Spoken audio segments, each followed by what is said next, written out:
السلام عليكم ورحمة الله تعالى وبركاته.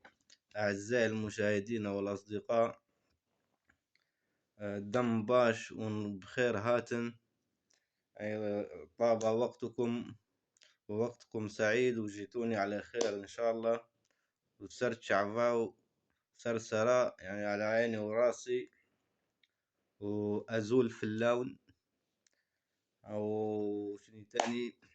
يا رب نتكلموا ونبدو قبل الكلام بالصلاة على النبي عليه أفضل الصلاة والسلام. وربي يسامحني وربي يغفر لي وربي يهديني ويصلح حالي ويرزقني من خيره وحلاله، ويرزقكم ويرزق الطيبين، ويرزق كل محتاج وفقير. يعني والله صار لي مش أمس، يعني اليومين ثلاثة استغفر الله. يعني أنا فرحت بروحي طبعا بفضل ربي، بفضل دعواتكم يعني. ربي يحفظكم.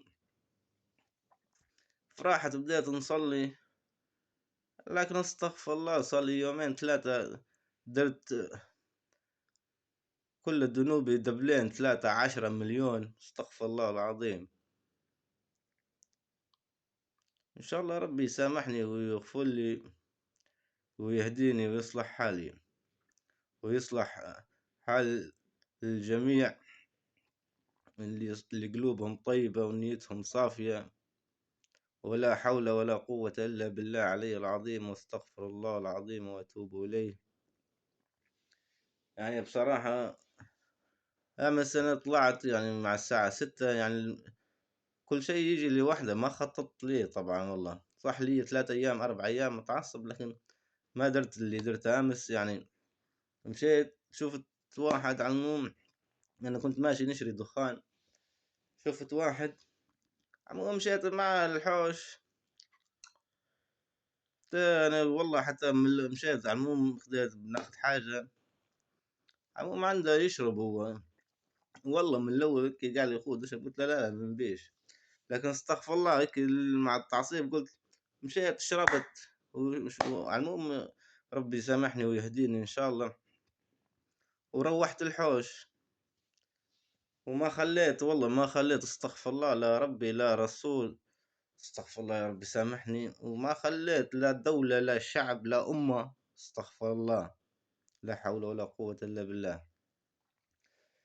لا حول ولا قوة إلا بالله. والله لا يسامح اللي كان السبب، والله لا يسامح. يعني استغفر الله العظيم، استغفر الله العظيم. لا حول ولا قوة إلا بالله. لا حول ولا قوة إلا بالله العظيم.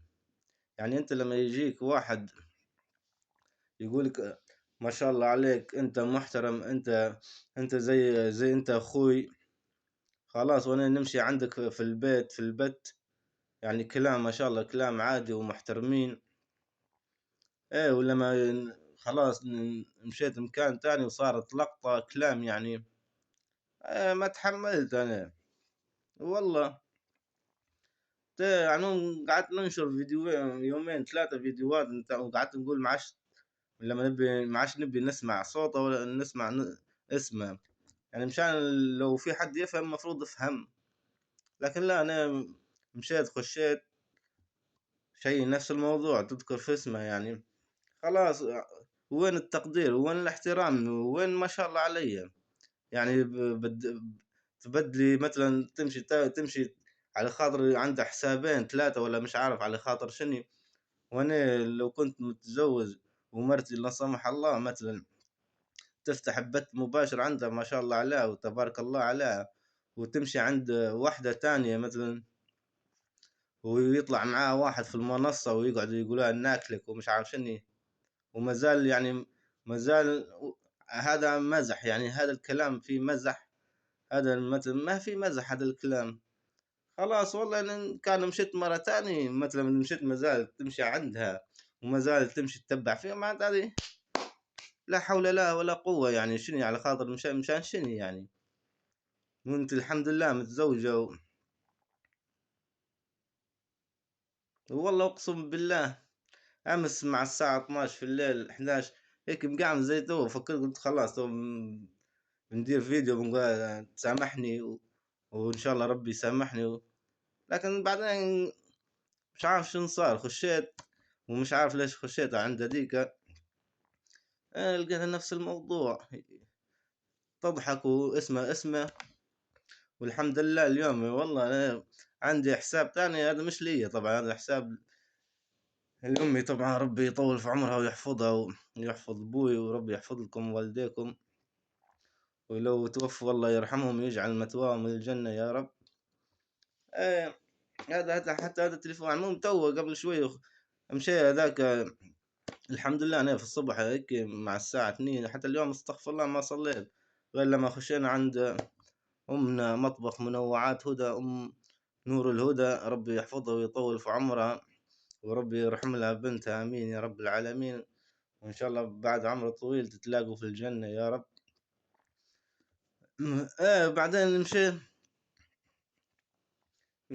هذا اللي شنو اسمه، أيوة خشيت عن منوعات مطبخ أم هدى، ربي يحفظها إن شاء الله ويرحم بنتها، وإن شاء الله بعد عمر طويل تتلاقوا في الجنة، وربي يرحم جميع موتى المسلمين. وهو في النهاية سواء كان مسلم مسيحي يهودي، في النهاية كل واحد ربي هو اللي بيحاسب على دينه وعلى عمله. يعني أنت يا عربي اللي تفهم القرآن باللغة العربية، يعني الله ما حطك رب على العباد، الله ما أمرك تمشي تحتل دول وتنكر وجودهم وتقول لا نحن مسلمين، وتبي لا تبي تفرض شريعة الإسلام يعني هذا الله ما أمر به. وقالك لو تبي تدخل حد في الإسلام بس بالدعوة، تمشي تدعيه تهديله، مش تمشي تحتل بلاده وتنكر وجوده. يعني حتى تو هذا، حتى مع الأسف في 2014 ولا لما صار الهجوم لما الدواعش هجموا على شنغال، هذول اليزيديين الكرد اليزيديين، ويعني قتلوا خطفوا نساوينهم وعلى اغتصاب وعلى وقتل، هذا كله باسم الدين وباسم الله. ومع الأسف الدول العربية ما طلعوا مظاهرات ضد هذا الشيء، يعني هذا التشويه لدين الله. تو هذول اليزيديين حتى لما صارت الهجوم الحمد لله تو تم تطهير الدواعش، ولكن لا زال هناك خلايا. وإحنا عندنا في غرب كردستان شمال سوريا سايكس بيكو قريب عنا 20,000 30,000 في الحبس، كلهم دواعش وأهلهم ومخيمات مداريهم، وكلهم كل واحد من بلاد جاي يعرف ربي جايين. وشن دخلكم جايين عند تهاجموا في المناطق الكردية أنتم؟ وأنتم يا دواعش ليش هجمتوا على شنغال؟ ليش اغتصبتوا من نسوانهم اللي هم بنات الرسول؟ أنا حتى طلعت في هذاك الوقت قلت أي بنت يزيدية هي بنت الرسول، اللي صار عليها صار على بنات الرسول وزوجات الرسول. استغفر الله العظيم. يعني كيف أنت يا مسلم يا مؤمن كيف ترضى على نفسك تمشي تهجم على شعب مش من لغتك وتمشي تغتصب نسائهم وتسبيهم وتدير كل أفعال، وأنتم يا أيها العرب يا أيها المسلمين لا حول لكم ولا قوة، يعني لا طلعتوا لا يعني حتى ما استنكرتوا ما بينتوا للعالم انكم ضد هذا الشيء. والله لما هجموا على شنغال حتى كنت في هاي من سنة 2014 ولا ايه، واحد جاء ورالي استغفر الله، في واحد كردي يزيدي يحرق في المصحف انا طول قلت له حتى اللي ناشر الفيديو هو اللي عند المصيبة اكثر، اللي عند ربي، يعني هو اللي بياخذ الذنب مش اللي حرق القرآن. وانا قلت له استغفر الله، لو كنت يزيد انا وهيك يصير يجوا وحدين يهجموا على منطقتي ويقتلوا اهلنا ويغتصبوا بناتنا واخواتنا، والله نقعد نحرق القرآن لعند رب العرب المسلمين يطلعوا كلهم مظاهرات يستنكروا رب هذا الشيء. استغفر الله العظيم. يعني لو تو الشعب الكردي كله كفر في دمكم، هم في دمكم. وهذا الإسلام باللغة العربية أنتم مفروض تكونوا تمثلوه صح. المفروض انتم تحترموا غيركم، المفروض انتم اللي مش من دينكم تحترموه، حتى ما لك علاقة به. والشعب الكردي ما شاء الله والله لا عمره اعتدى على اي دولة، ولا عمل فتنة مثل الاتراك والايرانيين. ولعن تو في المناطق الكردية في غرب كردستان شمال سوريا سايس بيكو، الكل يعيش مع بعضنا، والشعب الكردي والقوات الكردية والمسؤولين كلهم لعن تو. شوفوهم، امشوا ادخلوا في اليوتيوب، وفي هلبة عايشين. والمرأة في المناطق الكردية عندها مسؤولة ومناصب، وفي جيش للمرأة، وكلهم اخواتنا وامهاتنا. يعني الكل، الشعب الكردي والله الكل من الصغير للكبير يرفع السلاح ويحارب. يعني حتى مش بسلاح، حتى ما بالقلم، بالعصا. يعني لأن لما بيهجموا عليك ما بيرحموك، ويقولوا على نفسهم مسلمين. مش تكفروا الواحد. استغفر الله العظيم، ولا حول ولا قوة إلا بالله.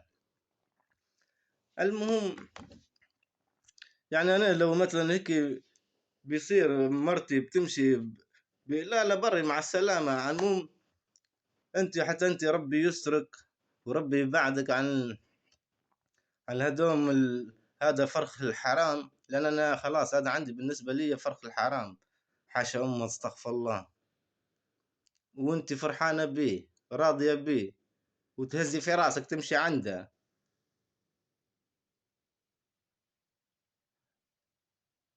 وما زال تهدد. قبل يومين ثلاثة، لو ما تجي تعتذر مني تعرف من هم أسود الأطلس. أكيد ما حد يرضى على أخته ولا أمه، ولا مش أخته حتى، ما يرضى على إلا كل الخير.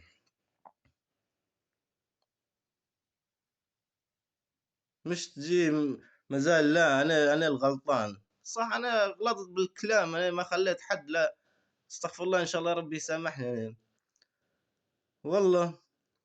واليوم ما شاء الله والله، حتى بارك الله فيك يا برنسيس المصري، وبارك الله فيك يا سندس. يعني نذكر اساميكم معليش سامحوني. والله ما شاء الله خلاص.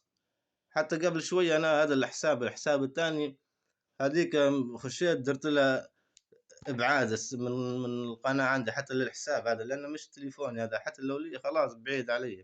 وان شاء الله ربي يسترك ويبعدك عن اولاد الحرام. وما فيش احسن من الوفاء والصدق والاخلاص والاحترام والحشمة. وانا ما نعمل في نفسي ملائكة، يعني كلنا نغلط وكلنا نديره.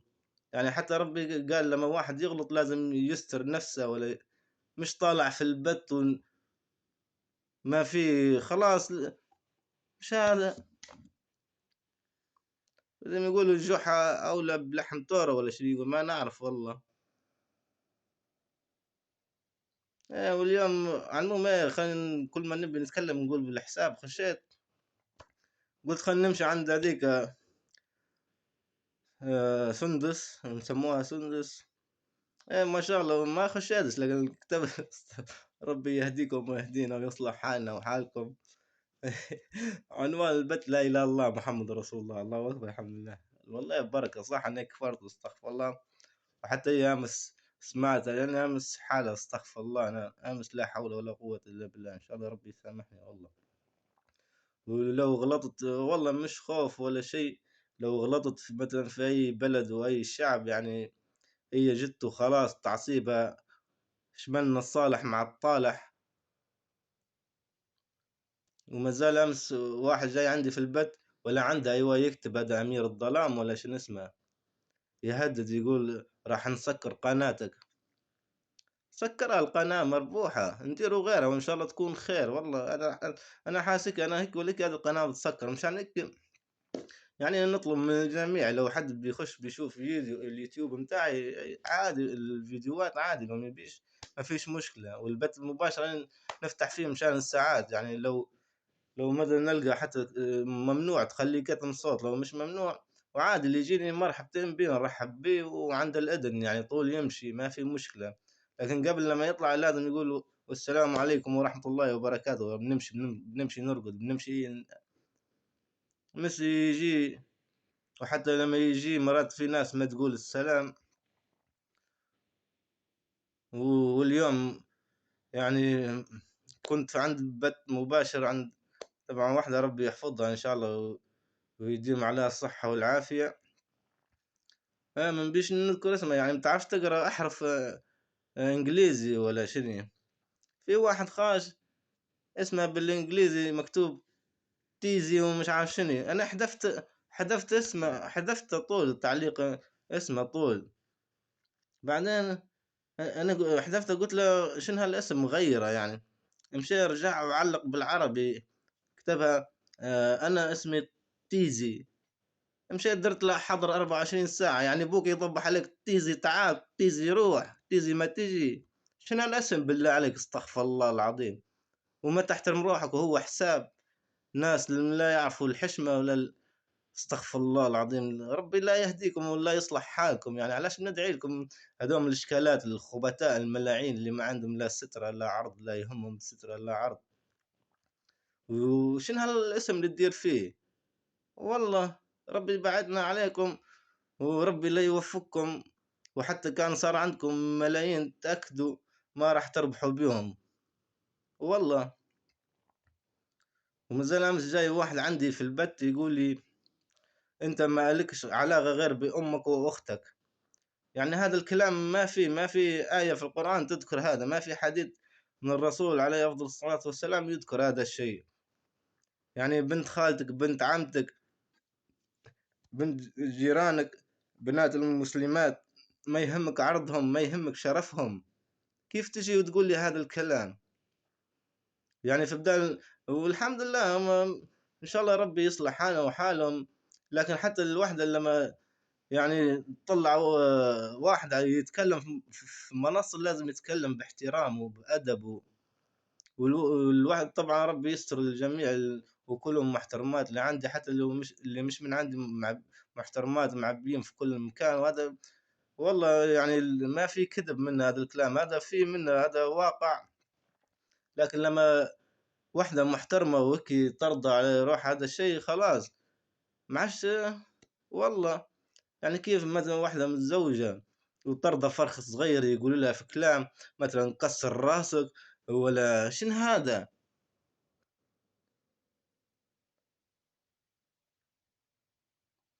ان شاء الله ربي يسامحني ويسامحك ويسترك في الدنيا وفي الآخرة. أنا ما أصلا لكن أنا ما نقدرش تقعد هنا الحرقة يعني حرقتكم كلكم وحرقت روحي مع بعض والله حرقت. لأن لو بتقعد هذه لأن تحقرك لما يجي مثلا شخص تعزه ولا يجي يقولك إيه أنت محترم أنت ما شاء الله منك وما قدرت كلامك ولا عبراتك ولا بري علي. أما الاحترام هذا بنبيش معك الاحترام ولا نبي نعرف الاحترام. وزي ما أنا محترم عادي نقدر نكون وسخين حاشاي وحاشاكم طبعا. إن شاء الله ما نكون ولا نكون والله. يعني هذا الكلام ما يصيرش منا. وإن شاء الله ربي يسامحنا ويغفر لنا. وتحية للميمة نور الهدى مطبخ منوعات نور الهدى. وتحية للميمة العزيزة أمازيغية. وتحية للميمة أم شعيب. ربي يحفظكم إن شاء الله طبعا. وفي هالبنات والله قاعد ساعة ندور في بير وحتى ما في يعني ما شاء الله عليهم هم هلبة كلكم فيكم الخير البركة يعني كلهم والله. وأي واحد يدخل بحساب انت ما نعرفاش مثلا يدير روحها بنت ولا يدير روحها اولاد ولا راجل ولا لا لا ما نبيكش ولا نبي اللايك متاعك ولا تبي تدخل عندي نعرفك مين وانت قبل. وحتى ما يهمني مساعدتك انا اصلا. انا والله هذا اليوتيوب درت ندير حتى قبل القنوات متاعي يطيروا. لان أنا ما نقدر نتحمل يعني لما تخش تشوف تعليقات مثلا تمشي على بلادك وكلهم يسبوا فيك ويكفروا فيك والله يعني هذه كردستان يعني محتلة، شبه محتلة من 4 دول، الحكومة التركية والسورية والعراقية والإيرانية. تو نقولوا في العراق جنوب كردستان وفي حكم ذاتي، وتو حتى في سوريا غرب كردستان شمال سوريا حتى هم في حكم ذاتي، إدارة ذاتية، عندنا جيش الحمد لله، عندنا كل شيء. وكل سواء كنت عربي، سواء كنت يزيدي، سواء كنت تركماني، سواء كنت عربي مسلم، وإذا كنت سني، كنت شيعي مسيحي يهودي، كلهم عايشين مع بعض غادي. ما في مشكلة، الدنيا تسع والمشكلة تقولوا على نفسكم مسلمين، تقولوا على نفسكم مسلمين، وباعوا أرضهم، باعوا دينهم، باعوا، تركوا وجايين عند المناطق الكردية. لا هذه سوريا، لا هذه العراق، هذه سوريا. حتى في 2015 ولا 17 والله ما عشان عارف، عند 19 داروا الاستفتاء في جنوب كردستان. الاستفتاء شنو هو الاستفتاء؟ انه يصوتوا على استقلالهم، على الاستقلال جنوب كردستان، يعني يكونوا دولة، وهو يحق لينا ان احنا حتى يصير عندنا 4 دول. ما في مشكلة، انتم ما شاء الله عرب عندكم 21 دولة، يا ريت في مديرين فيها فايدة، استغفر الله العظيم. والله ان شاء الله ربي يصلح حالكم وحالنا. يعني المهم ايه مشي داروا اعلنوا يوم تحددوه مشان الاستفتاء، ومن هذاك اليوم والعالم كله انقلب عليه، هذا على حكومة جنوب كردستان بقيادة مسعود البرازاني. يعني مع الأسف حتى احنا نحن الكرد عندنا مشاكل. يعني في كيف مثلا أنا كردي نمشي نحط إيدي مع واحد يقتل في الكردي الثاني، ما يجيش هذا. يعني لازم كنا نكونوا يد واحد، واحنا الكل يفضل العرب علينا، لأن العرب في 21 دولة 22 دولة. يعني بالله عليك بيزعل هدوم بس بيجي بيعطيك حقك الكردي، وانتم يا الشعب السوري والشعب العراقي، انتم يا مسلمين، يعني ليش ديما تقولوا والله انتم ماشيين مع امريكا وماشيين انتم مع اسرائيل مع، ولا اوكي ليش انت ما تعترف بالشعب الكردي؟ ليش انت يا حكومة السورية ليش ما تقول اوكي انتم الشعب الكردي هذا ارضكم، نحن سامحونا؟ والله المفروض تقعدوا عايشين طول عمركم تعوضوا الشعب الكردي وما يتعوض اصلا، ان شاء الله ربي يعوضهم كل خير. يعني انتم تنكروا في حق الشعب الكردي هذول. وفي تركيا هذه الدولة الفاشلة العاهرة، والله بحدة كل جامع بيت دعارة. شن هذا؟ قالوا هذوك عنصريين لل90 مليون. يعني حتى شعارهم أمة واحدة لغة واحدة شعب واحد، مع العلم فيه 30 مليون كردي في شمال كردستان المحتلة. هذوك 30 مليون كردي واليوم 100 سنة يقتلوا فيهم، ولا واللي يجي ويمشوا يتكلموا نحن مع الكرد المسلمين. اوكي والكرد مش مسلم، انت مالك ومال دينه؟ انت اللي بتدخل مكان الجنة الجهنم لا سمح الله، وربي يبعدنا ويبعدكم عليه ان شاء الله، يبعدنا عن الخبثاء والمفتنين يعني انت بتخش حتى ربي ما قال لك انت امشي، والله امشي يقتل العباد، كفر العباد، دخلهم الاسلام. مالك انت، مالك ومال هذا. شوف وين وربي خلقنا جيران.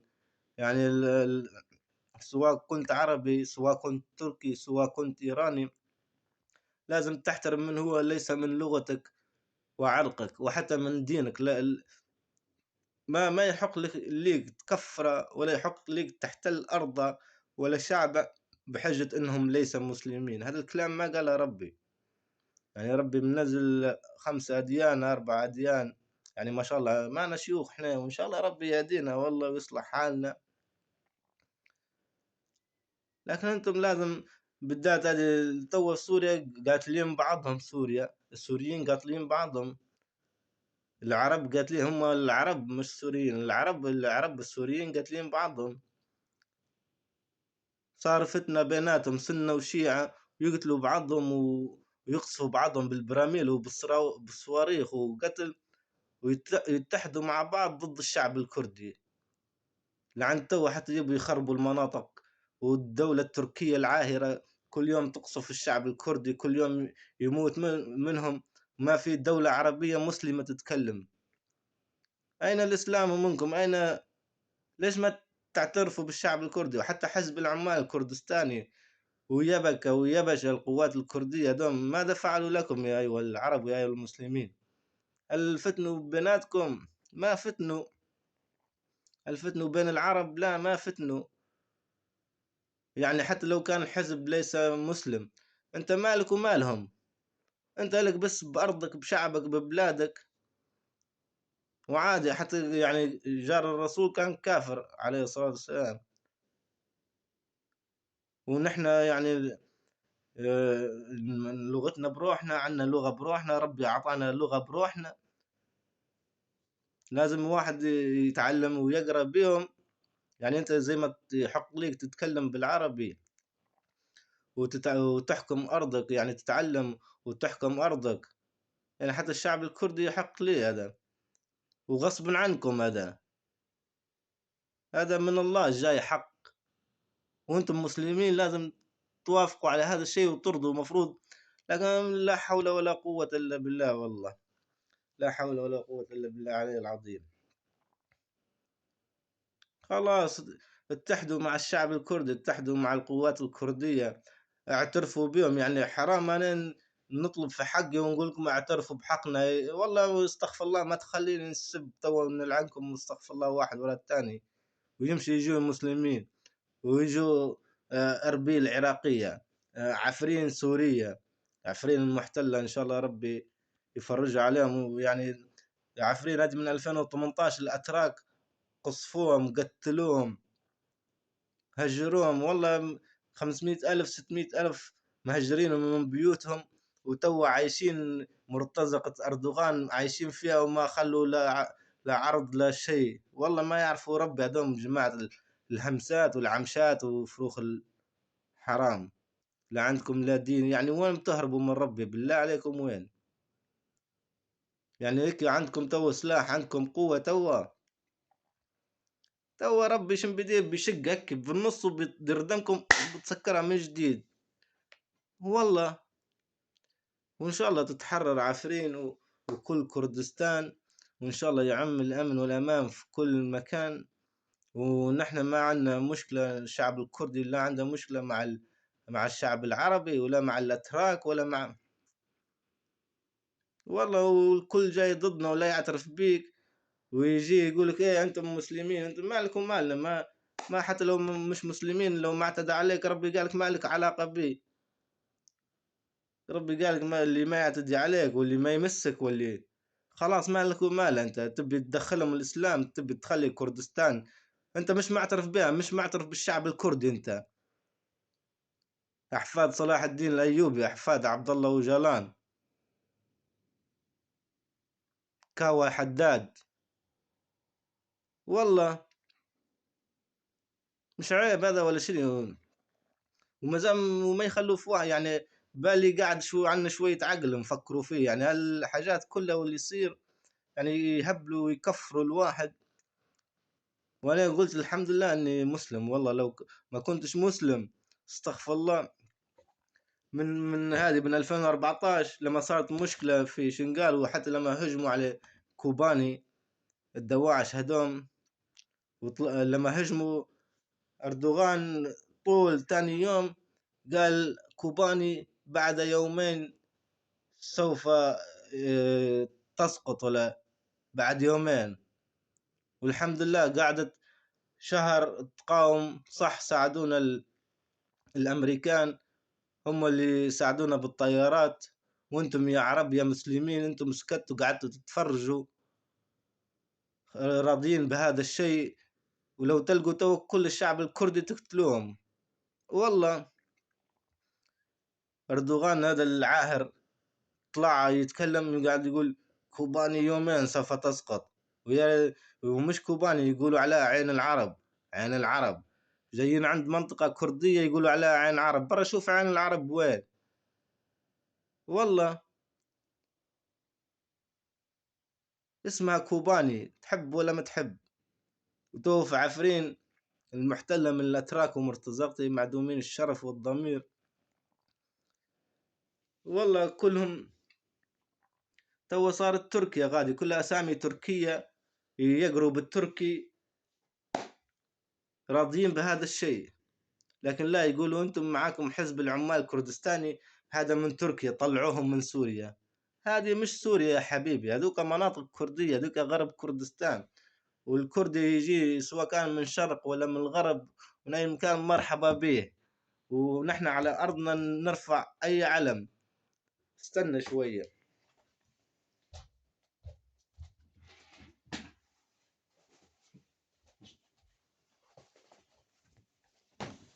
لا والله يفك كسر، وهذا الصورة نرفعها، هذا في مناطقنا.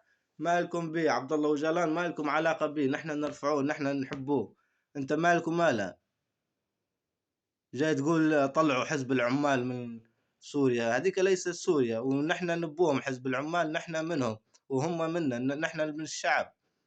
نكونوا مع حزب العمال، نكونوا مع البشمركة. مالكم مال نرفعوا علم البككة، علم آه، البشمركة، نرفع علم كل صور عبد الله وجلان، صور مسعود البرزاني. انتم ما لكم علاقة، هذا على ارضنا.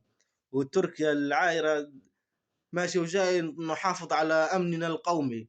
من شنو انت تاني جيش دولة في العالم، ثالث جيش اقوى. تخاف من منو تخاف؟ خايف من حزب العمال الكردستاني، من الشعب الكردي اللي ما دار لك شيء، اللي انت اللي لكم 100 سنة تقتلوا فيهم، هذول الاتراك والايرانيين.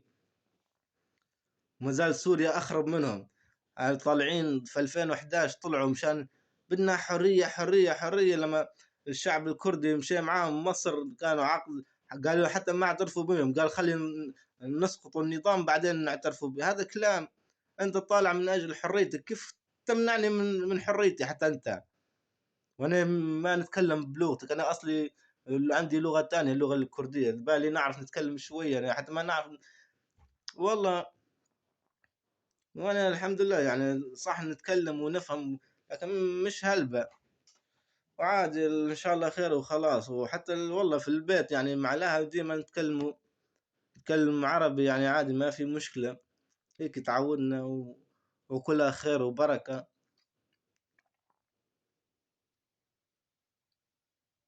المهم هذا هو.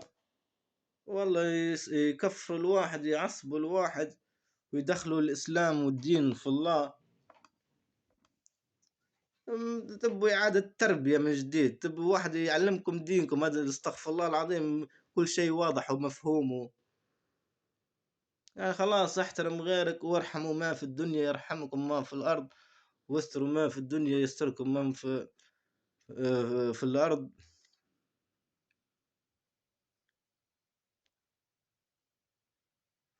ويستروا من في الأرض يستركم من في السماء. الواحد يحتشم، يستر. يعني الحمد لله الواحد ما قلت أنا ما نطلع روحي ملائكة ولا شيء، لكن خلاص الحمد لله يعني بفضل دعواتكم الطيبة، وقبلها بفضل ربي. يعني الحمد لله إن شاء الله ربي يقعد يهدينا ويخلي يبعدنا عن الأعصاب. وأنا هذه قناتي مرات تتسكر، وإن شاء الله ندير قناة جديدة، وإن شاء الله سنة جديدة تكون خير علينا وعليكم، ويتغير الحال للأفضل. وخلاص أنا حتى لو إن شاء الله تو ندير عملية على رجلي، عندي هذا فيها ضاد وفيها برغي مش عارف والله اللي من. مفروض من شهر، اللي شهر واحد شهر واحد مفروض النحاة، بس خليها على الله وخلاص. والله ايه تو ان شاء الله ندير عملية ونمشي نخدم، يعني حتى الواحد ما عادش يبدأ عنده وقت، يعني يا دوب ساعتين ثلاثة يكفي فيهم، يوفي مع الأحباب، يشارك معاهم وخلاص. وانا هيك مدار اليوتيوب، صار منها صار، ما صارش منها عادي. وتسكرت ما في مشكلة. انت اللي قلت لي بتسكر قناتي، وان شاء الله تسكر. انا استغفر الله والله.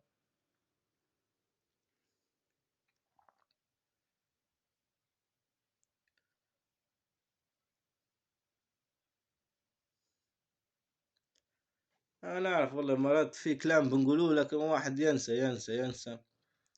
المهم ان شاء الله ربي يصلح حالنا وحال أمة لا إله إلا الله، ويرزقنا من خيره وحلاله، وربي يديم عليكم الصحة والعافية. طبعا اللي معاي الطيبين، حتى اللي مش معايا معبي الطيبين في كل مكان، وإن شاء الله ربي يوفقكم في حياتكم. واليوتيوب هذا هو صار منه، صار واحد ما لا يحرق الدم لا يزعل، في ناس غالية وناس مشو رحلوا، يعني واحد ما يزعل لا على اليوتيوب. حتى لما واحد بيفتح بث مباشر خلاص، اللي جاي جاي واللي ما جاش عادي. ولأن مثلا كان بث مباشر يعني تدخل عند كل واحد، مثلا تمشي تشوف كل واحد، خلاص ما عادش يقعد عندك وقت حتى تشوف أي فيديو، ولا حتى تفكر تدير لي روحك فيديو، ما فيش وقت. وهيك. وحتى لما نخش البتات المباشرة، طبعا اللي الشرف نخش لهم هذول المحترمين الناس طيبة. لكن أنا بديت والله مرات نبي ندخل عند الناس، لكن يجوا عندك مشتركين جدد، وتبي تمشي معاهم، وتبي لازم توفي معاهم.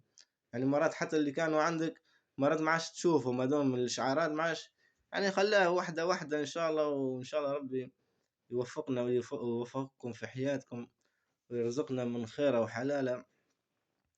وكان غلطنا في حد يسامحنا، والله مش خوف، لأن أنا من الأول ما في قلبي لا غل لحد، لا. لكن هي لما تحرق، لما تلقاها هنا خلاها تحرق على كلها، والله استغفر الله العظيم. إن شاء الله ربي ما يعودها.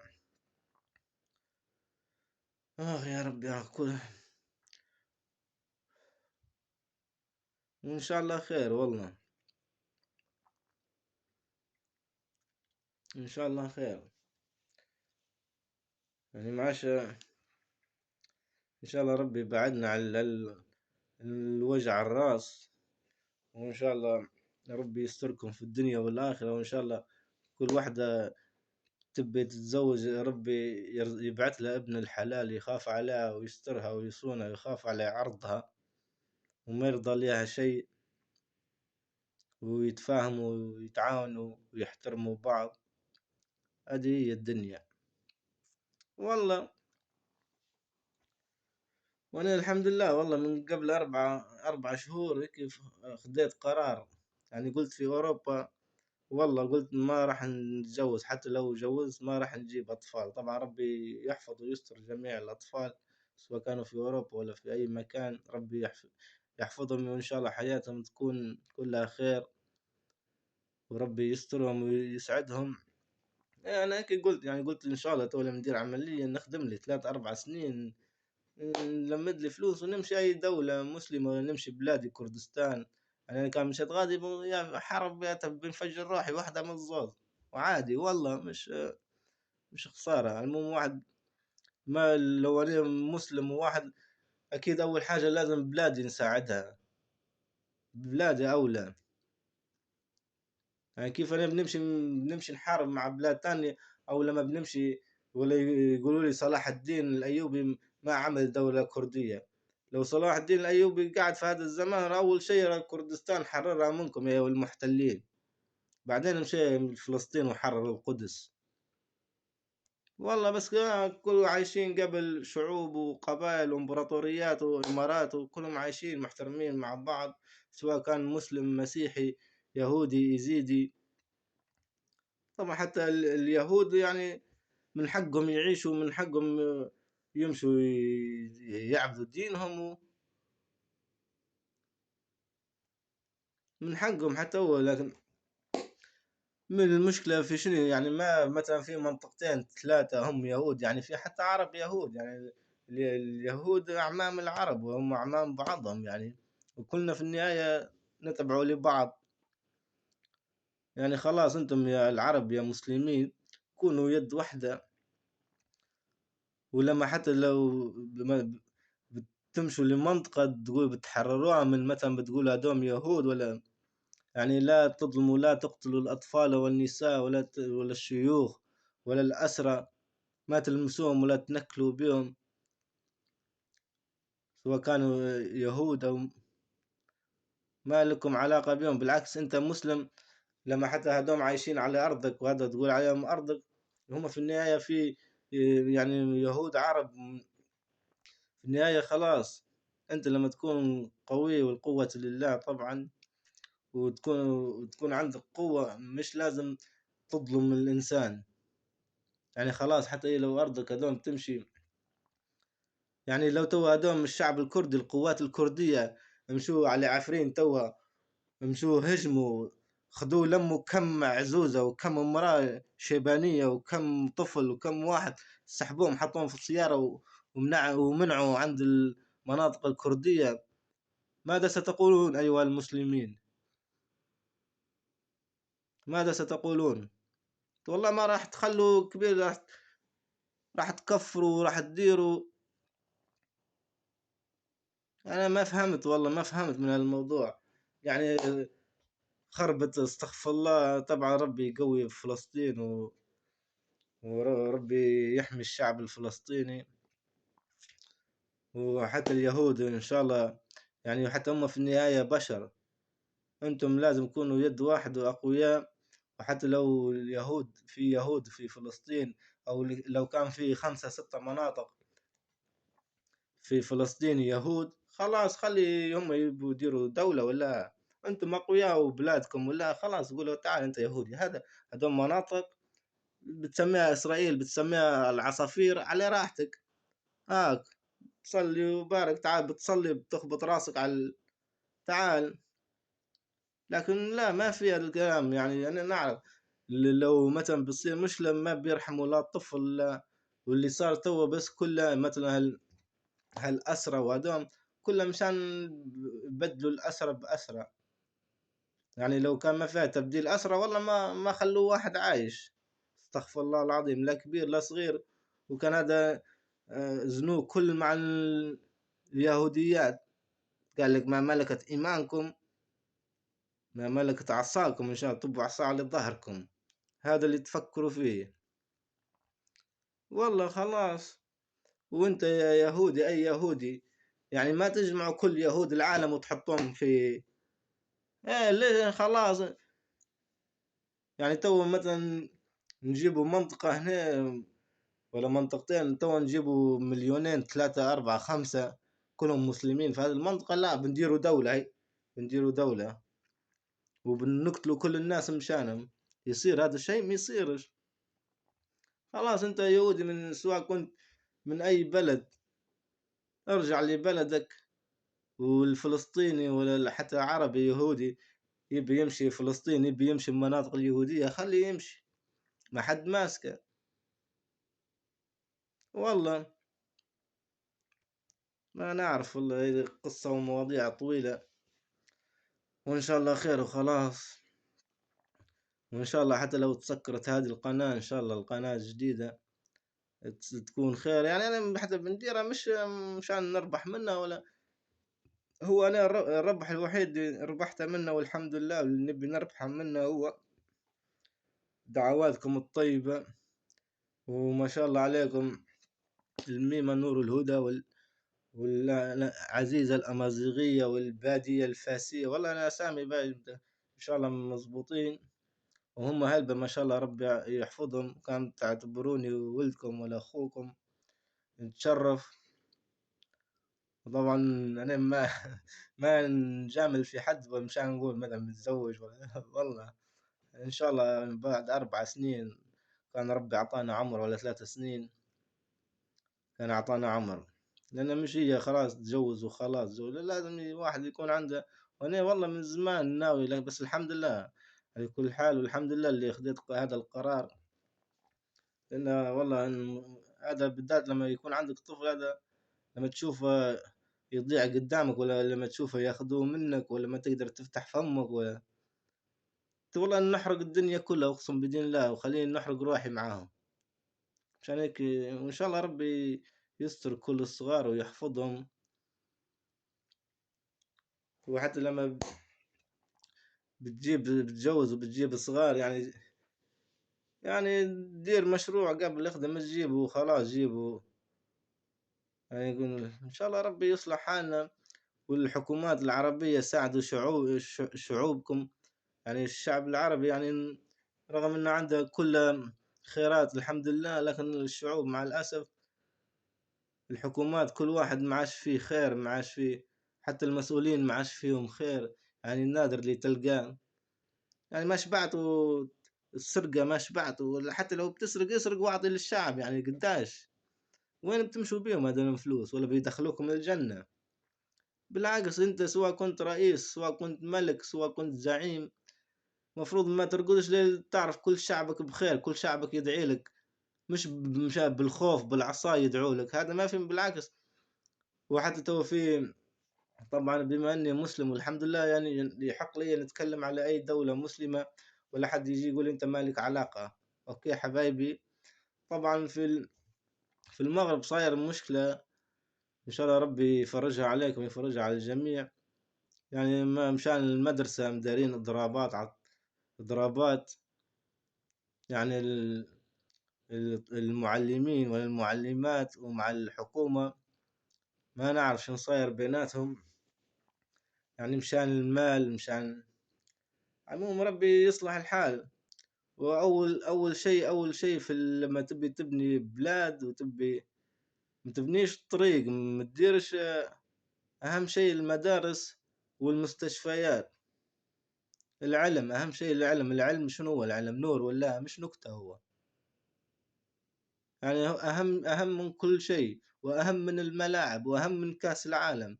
يعني هذا أنتم تضيعوا في الجيل الصغير، شن ذنبه؟ والمشكلة تو استغفر الله كلها صاير، كلها على التليفون تو كلها. يعني خلاص حتى انت يا معلم، يعني مش اي واحد يجي يخش معلم، مش اي واحد يديروه استاذ، مش اي. طبعا هذا الكلام مش على نحكي على المغرب يعني بشكل عام، لكن هذا متاع ما تحطوا واحد صغير، لان المعلم كاد ان يكون رسولا. وانت وانت تبني جيل، يعني تبني جيل على الصراط المستقيم، على الحق، على الخير، بما انكم دولة مسلمة. يعني اللي ضايع فيها هذول الصغار، ومشان الفلوس خلاص تحمل على روحك. المهم درت اضراب، ولا انت يا معلم يا معلمين درتوا اضراب ليكم، الناس سمعت بيكم، ولا خلاص ليش تحرموا اولادكم؟ ليش؟ والمسؤولين ولا همهم؟ هل هيك امركم دين الله؟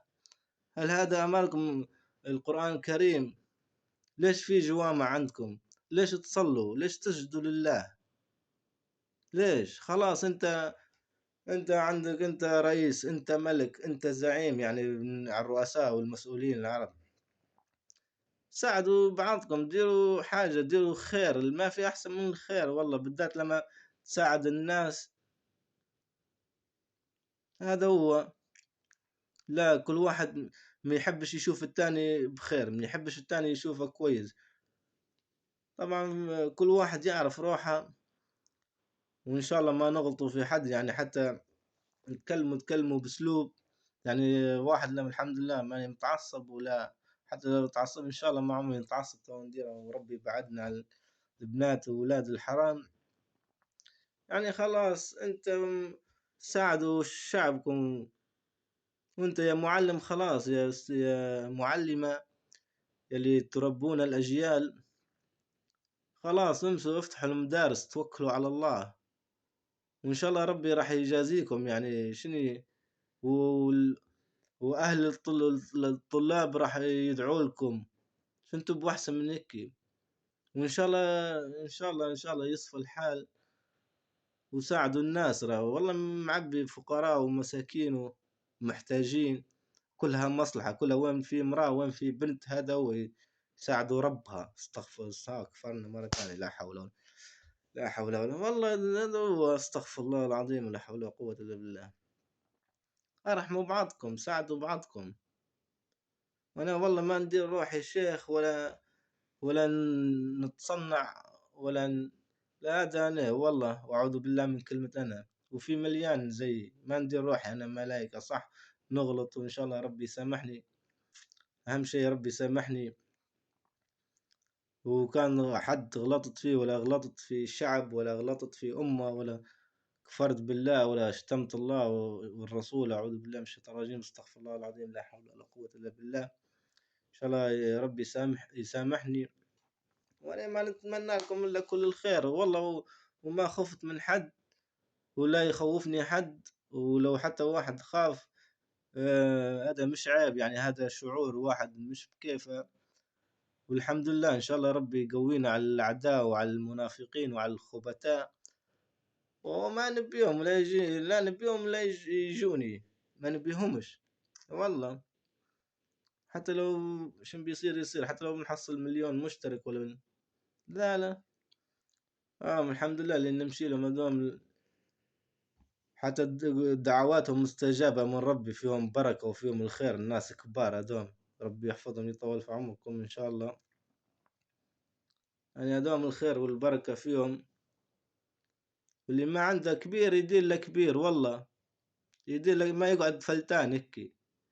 بما انكم مسلمين ومذكور الاحترام والحشمة والسترة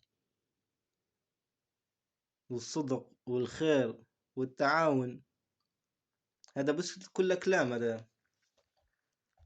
هذا كله بس كلام، وما نعرف كيف ما زال تسجدوا وتركعوا لله. يعني كيف عندك وجه تمشي تصلي انت، اللي تنهك في الاعراض، ولا اللي تبي تنهك الاعراض، ولا اللي تظلم في الناس، ولا اللي تقتل، ولا اللي تهدد، ولا اللي تفتن. لا عليك، كيف تمشي ترجع تصلي لربك يعني؟ تنافق في منه، توري لي منه انك تصلي. والواحد لما يصلي لروحه. وحتى انا مثلا لو ما نصليش، يعني انا اللي بنخش النار لا سمح الله، مش انتم. وان شاء الله ربي يهدينا ويصلح حالنا، وربي يغفر لنا ويرحمنا ويرزقنا من خيره وحلاله. و... وإن شاء الله السنة الجديدة والأيام الجاية كلها خير علينا وعليكم يا رب. والحمد لله صار منهم شوية، يصير خير وخلاص، ربي يسامحني ويغفر لي. والسلام عليكم ورحمة الله وبركاته.